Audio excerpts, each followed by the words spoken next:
வீட்டை நாம் எவ்வளவுக்கு எவ்வளவு சுத்தமாக வைத்திருக்கிறோமோ அதே போல் நமது டாய்லெட்டை 10 மடங்கு சுத்தமாக வைத்திருக்க வேண்டும். ஏனென்றால் அதில்தான் நமது கழிவுகள் அனைத்தையும் வெளியேற்றுகிறோம். அப்படி வெளியேற்றும் இடத்தை நாம் எப்படி வைத்துக் கொள்ள வேண்டும்? இல்லை என்றால் கிருமிகள் தாக்கும். குழந்தைகள் இருக்கும் வீட்டில் பெரிய விளைவுகளை ஏற்படுத்தும். வாரத்திற்கு 3 முறை நாம் டாய்லெட்டையும் பாத்ரூமையும் சுத்தம் செய்ய வேண்டும். அப்பொழுதுதான் உங்களுக்கு காற்று, நிலம், சிங்கிலும் அழுக்கு சேராமல் இருக்கும்.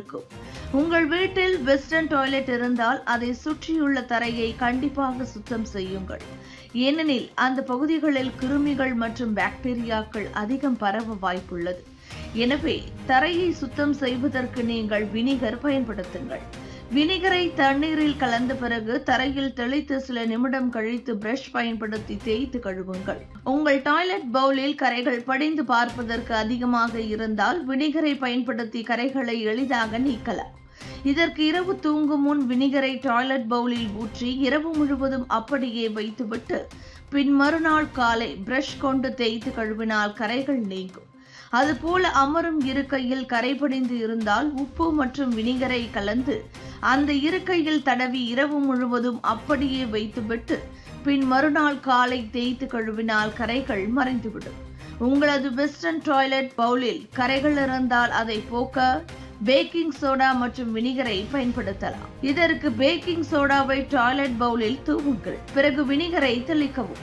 சுமார் 1 மணி நேரம் அப்படியே வைத்துவிட்டு பின் பிரஷ் கொண்டு நன்கு தேய்த்து கழுவினால் டாய்லெட் பவுல் பார்ப்பதற்கு புதிதாக இருக்கும். ஒவ்வொரு 4 மாதங்களுக்கு கண்டிப்பாக டாய்லெட் சுத்தம் செய்யும் பிரஷ் மாற்றவும். வாரத்திற்கு 2 முறை கண்டிப்பாக டாய்லெட்டை சுத்தம் செய்ய வேண்டும்.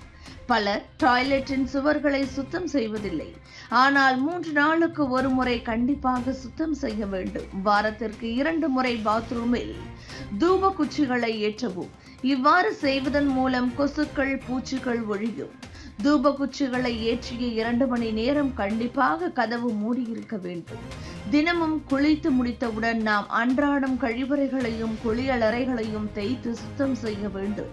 அப்படி செய்வதன் மூலமே நாம் பாத்ரூம் கழுவுவது நமக்கு சவாலாக இருக்காது, மிகவும் சுலபமாக இருக்கும்.